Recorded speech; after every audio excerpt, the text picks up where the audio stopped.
Acabamos de ver dos ejemplos de controlador. El primero de ellos, el control de temperatura de un depósito, y el segundo, el controlador de la altura de dos depósitos colocados en cascada.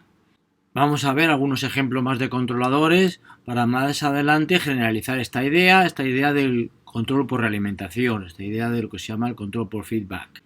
Qué mejor que como ejemplo empezar con el regulador de BAT, que figura como ejemplo del primer controlador industrial que se ha utilizado. Aquí vemos el hall principal de la Escuela Técnica Superior de Ingenieros Industriales de la Universidad Politécnica de Madrid. Es muy conocido este hall, la denominada la sala de la máquina, y la máquina que tenemos es esta de aquí. La máquina que tenemos es una máquina de vapor que antiguamente funcionó en la Fábrica Nacional de la Moneda de Timbre y que está desde hace mucho tiempo expuesta como el símbolo de la Escuela Técnica Superior de Ingenieros Industriales de la Universidad Politécnica de Madrid. Pues si nos fijamos con un poquito de detalle en esta imagen, aquí tenemos una cosa muy importante para nosotros, que es el regulador de bolas, el regulador de BAT. ¿Qué es lo que vamos a estudiar? Tiene tal importancia este regulador que ha figurado durante muchos años dentro del escudo de nuestra escuela y que ahora ha sido sustituido por un escudo un poquito más moderno y que sigue figurando dentro del escudo de otras muchas escuelas de ingeniería industrial y que sigue figurando como en el escudo del Colegio Oficial de Ingenieros Industriales. Vamos a ver cómo funciona este regulador. Aquí tenemos el esquema de funcionamiento de una caldera y una turbina. Veamos que hay un gas que mediante una electroválvula entra más o menos en el quemador y el quemador transmite un calor al agua que está en la caldera. El agua que está en la caldera se convierte una parte de ella en vapor y ese vapor va a turbina que se mueve creando un par y, dependiendo del par resistente, moviéndose a una determinada velocidad. Vemos que además existe un orificio aquí en la caldera, un orificio de escape de vapor, que esto consigue que si tenemos ese orificio muy grande, se evapore mucho vapor por aquí y por lo tanto entre menos vapor a turbina. Y al revés, si este orificio fuera pequeño, entraría mucho vapor a turbina y tendríamos más par y más velocidad de giro de la turbina. Bueno, ya hemos descrito básicamente la caldera y la turbina. ¿Cuál es la idea del regulador de BAT? Para controlar la velocidad a la que se mueve la turbina. Pues la idea es, igual que lo que hemos explicado anteriormente con la altura del último depósito, con la temperatura del depósito, es medir la velocidad a la que gira y que eso sirva para abrir más o menos esta apertura del orificio de escape para que salga más o menos vapor y por lo tanto altere la velocidad de giro de la turbina. Aquí lo vemos, según gira más o menos, se transmite esa velocidad de giro medida por estos engranajes a hacer girar más o menos estas bolas alrededor de su eje. Pues si por alguna casualidad la turbina girara a más velocidad de la deseada, aumentaría la velocidad de giro de estas bolas. Al aumentar la velocidad de giro de estas bolas, por la fuerza centrífuga, estas bolas se abrirían más, se separarían más de su eje y mediante este mecanismo de aquí, al separarse más de su eje, este émbolo subiría y habría más apertura de la válvula de escape. Si hay más apertura de la válvula de escape, se escapa el vapor por aquí, por lo tanto entraría menos vapor a turbina y por lo tanto disminuiría la velocidad de giro de la turbina. Luego vemos que ante una perturbación, ante un cambio momentáneo de giro de la turbina, el sistema este de control reacciona metiéndole menos vapor para que compense ese aumento de velocidad de giro y empiece a girar menos. Entonces digamos que de alguna forma se está regulando, se está controlando la velocidad de giro.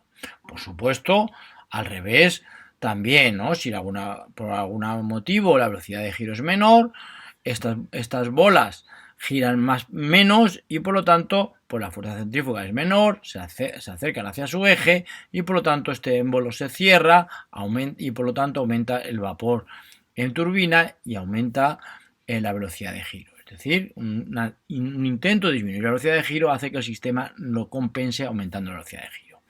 Vemos que esto es muy similar a lo que hemos visto con los anteriores controladores de temperatura o de flujo. Es decir, medimos la variable que queremos controlar y cuando tengamos una medida hay un controlador, aquí un sistema inteligente que actúa entrando más o menos apertura de válvula para compensar el aumento o disminución que ha habido de la velocidad de giro. Bueno, esto es más o menos lo que sucede con los anteriores controladores que hemos mencionado, y si ahora se quisiera hacer un controlador de velocidad de giro de una turbina, sería una cosa muy parecida, sería un poquito con electrónica de computadores, es decir, pondríamos un sensor que mediría la velocidad de giro de la turbina.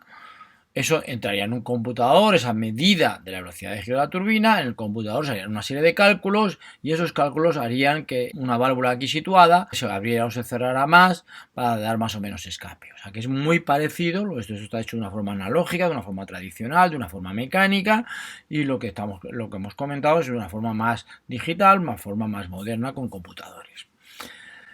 En este controlador tradicional quisiera hacer una pregunta, es ¿cómo introducimos la velocidad de referencia? ¿Cuál es la manera de conseguir que una vez que tengamos todo esto montado y que esté funcionando sobre un determinado valor de velocidad, cómo conseguir aumentar o disminuir la velocidad de salida de la turbina? Bueno, todo el mundo diría, bueno, pues aumentamos o aumentarla o disminuirla significa cerrar o abrir más o menos este orificio de salida, este émbolo. ¿Y cómo conseguimos hacer esto? Pues lo conseguimos cambiando la referencia a la cual queremos que vaya. ¿Y cómo cambiamos esa referencia? En este sistema la cambiamos desplazando estas bolas por este vástago en el cual están situadas.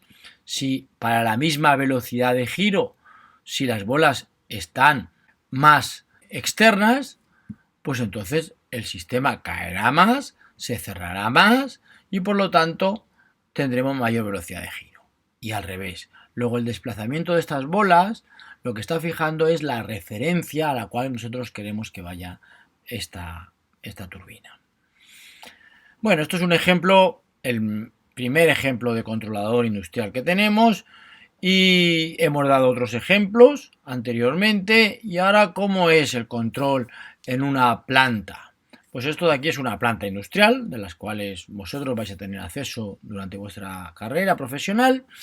Y esto sería una estación de control tradicional de los años 60, 70, 80 del siglo pasado, 90 del siglo pasado, donde lo que tenemos son muchas señales que llegan a la estación de control, y esas señales se visualizan, se cierran bucles de control con controladores analógicos o incluso con controladores digitales, pero con controladores un poquito separados, con controladores que están en computadores separados, en racks separados. La gente que está allí en la estación de control lo único que hace es comprobar que todo funciona bien, que comprobar básicamente que no saltan alarmas.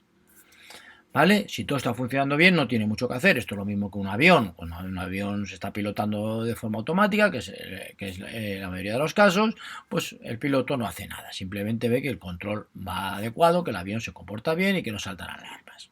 La intervención humana es cuando estamos en situaciones anómalas o fuera de lo corriente.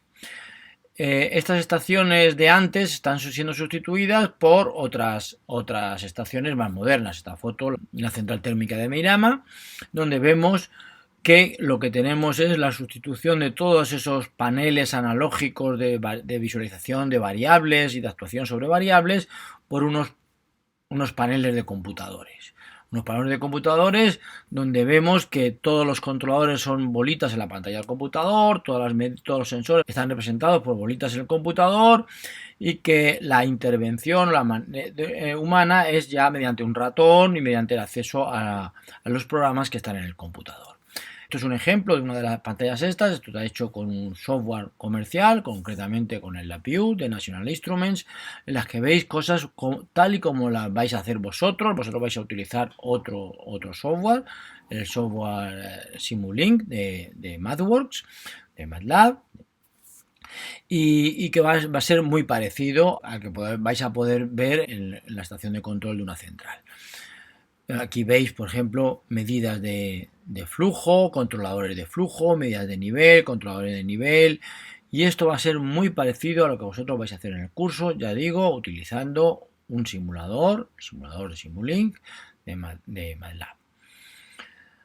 Una vez vistos estos ejemplos, vamos a ver aquí unos ejemplos un poquito de control también, pero unos ejemplos que se van un poquito del ámbito de proceso industrial, del ámbito que probablemente vosotros más vayáis a trabajar en vuestra carrera profesional, pero el control se puede utilizar para controlar muchas otras cosas, por ejemplo, coches autónomos. Aquí tenemos dos ejemplos, también de dos marcas conocidas, de Tesla y de Google, de coches autónomos. Aquí lo mismo, el controlador del coche tiene que saber dónde está el coche, tiene que saber dónde queremos llevar el coche y actuar sobre las variables del coche, que son el volante, los aceleradores, el freno, actuar sobre estas variables para cambiar el estado del coche, para cambiar la posición del coche y llevarlo donde nosotros queremos llevarlo. Bueno, pero no solamente el control de coches autónomos. Yo a lo que me dedico es a llevar un grupo de investigación en control de drones, de vehículos aéreos no tripulados. Aquí tenemos un ejemplo industrial de la utilización de estos vehículos. Aquí entramos concretamente en la central térmica de Meirama. Esto es la primera vez que entrábamos, era una parada programada que se realiza cada año y medio, cada 2 años. Entramos con el dron y nos pusimos a volar en autónomo. Os voy a dejar un trocito de vídeo donde se ve al dron volando completamente autónomo, siguiendo unas trayectorias predefinidas, donde necesitamos evidentemente saber dónde está el dron. Esto lo hacemos con un láser bidimensional y un láser apuntando hacia abajo para saber la X, Y, Z en la cual se encuentra, y nos vamos moviendo hacia los puntos en los cuales hemos ya predeterminado que tenemos que estar para poder ver determinadas partes de interés, en este caso los quemadores que están a 50 metros de altura y que se están viendo por la cámara del dron. Ahí estamos controlando la posición del dron, la posición X y Z y el ángulo, y estamos utilizando esto para tareas de inspección. Esto es una aplicación industrial. Voy a parar el vídeo, voy a poner otro vídeo de control de drones. Aquí hemos participado en una competición internacional de robótica, el MDCIR, donde teníamos que seguir con el dron, un dron que ponían los competidores, y teníamos que con todo de forma autónoma y tocar la bola y quitársela. Eso lo hicimos, también teníamos que explotar una serie de globos yendo a una serie de posiciones determinadas externamente, y lo hicimos todo de forma exitosa, un control autónomo del dron, y obtuvimos el tercer premio. Esto ha sido recientemente. Bueno, vamos a entrar ahora en la motivación de por qué hacemos esta realimentación de la variable que queremos controlar. Vamos a empezar a plantearnos el problema y a buscar cuáles son las soluciones que consideramos adecuadas y a ver por qué al final acabamos proponiendo esta medida de la variable de salida y que ello sirva para actuar otra vez sobre la entrada del sistema. Tenemos un sistema, este cualquiera, que puede ser un depósito y controlar su temperatura, que puede ser dos depósitos y controlar la altura del último, que puede ser una turbina y controlar la velocidad de giro de la turbina, que puede ser un dron y controlar la posición del dron, la altura del dron. Además tenemos la salida deseada. Entonces para ello lo que tenemos que hacer es cambiar la entrada, cambiar la variable que afecta a la salida, cambiar el flujo de entrada del depósito 1, el flujo de entrada de agua caliente, cambiar la velocidad de giro de los rotores del dron, cambiar la válvula de escape de la turbina para que se afecte a la salida. Entonces la pregunta es, ¿cómo calculamos la entrada para que la salida sea igual a la salida deseada? Y todo el mundo me va a decir, bueno, pues depende de cómo se comporte el sistema. Si el sistema ante una apertura de válvula pequeñita, el sistema reacciona rápido y reacciona mucho, pues habrá que meterle poquita entrada. Si el sistema reacciona muy poco, habrá que meterle mucha entrada. Bueno, tenemos que la entrada adecuada va a depender del comportamiento del sistema. Es decir, necesitamos un modelo del comportamiento del sistema. Necesitamos saber cómo reacciona el sistema ante una determinada entrada. Y eso lo hacemos mediante un modelo, que es una aproximación a cómo el sistema real funciona. unas ecuaciones que nos permiten predecir cómo va a ser la salida en función de la entrada. Una vez que tengamos esto, ya nos planteamos, ¿vale? Ya sabemos cómo reacciona el sistema. ¿Cuál es la entrada adecuada? Y alguien podría pensar, bueno, pues si yo tengo las ecuaciones de cómo funciona el sistema y sé cuál va a ser la salida en función de la entrada, pues lo que tengo que hacer es meter como salida la salida deseada y despejar cuál es la entrada. Es decir, que la entrada se calcula despejándola del modelo del sistema en el cual hemos puesto como salida la salida deseada. Es decir, se calcula con lo que se denomina la inversa del modelo. Es decir, utilizando las mismas ecuaciones que el modelo, lo utilizamos al revés. Es decir, metemos la salida y obtenemos cuál es la entrada que la obtiene. Y esto de aquí, esta estructura de aquí, que es salida deseada, cálculo de la entrada adecuada y meterlo al sistema para obtener la salida, esto de aquí es lo que se denomina control en bucle abierto, ¿no? El Open Loop Control. Vale, ya tenemos una primera aproximación de cuál debe ser la entrada que consigue que la salida siga la salida adecuada. Ahora nos vienen las siguientes preguntas. ¿Esto va a funcionar bien? ¿Cuáles son los inconvenientes? ¿La salida va a ser realmente la salida adecuada? Nosotros en un sistema de control de temperaturas o de control de niveles, ¿podríamos calcular cuál es el flujo teórico que nos consigue tener la temperatura adecuada a la salida? O incluso en el caso de los coches autónomos, nosotros podemos calcular cuáles son los giros de volante y de acelerador que nos posicionan el coche en un determinado sitio sin tener información para ese cálculo de dónde está realmente el coche, sin tener información de dónde está la temperatura. ¿Por qué el coche no va a estar donde nosotros creemos? ¿Por qué la temperatura no va a estar al valor que nosotros deseamos? Bueno, por dos motivos principales. El primero de ellos, porque existen una serie de variables que afectan al comportamiento del sistema y que no son la entrada que nosotros hemos utilizado para producir la salida. En el caso del depósito, por ejemplo, la lluvia altera el nivel de depósito, o la cantidad de flujo que entra por el otro canal también lo altera, o la temperatura del otro canal también altera la temperatura del depósito. Es decir, hay determinadas variables que están alterando realmente la salida, además de la variable que nosotros vamos a denominar dentro de nada en el capítulo siguiente variable manipulada, además de la variable que nosotros estamos calculando, la apertura de válvula que nosotros calculamos para controlar la salida. Y esas variables que afectan a la salida y que son distintas de las que nosotros calculamos se denominan variables de perturbación, o en inglés disturbances. Estas variables de perturbación, es lo que aquí pone, la variable de perturbación, alteran la salida y hacen que la salida no sea exactamente la que nosotros hayamos calculado. Pero también hay un segundo motivo, y el segundo motivo es que todo este cálculo de la entrada para obtener la salida deseada se ha hecho basándonos en un modelo. Y ese modelo es una aproximación a la realidad. No es lo mismo la realidad que el modelo. Entonces, la inversa del modelo y el modelo sí que se anulan perfectamente. Es decir, si aquí tenemos, todo esto son ecuaciones y obtenemos una entrada, aquí tenemos ecuaciones y obtenemos exactamente lo mismo que teníamos aquí como salida deseada.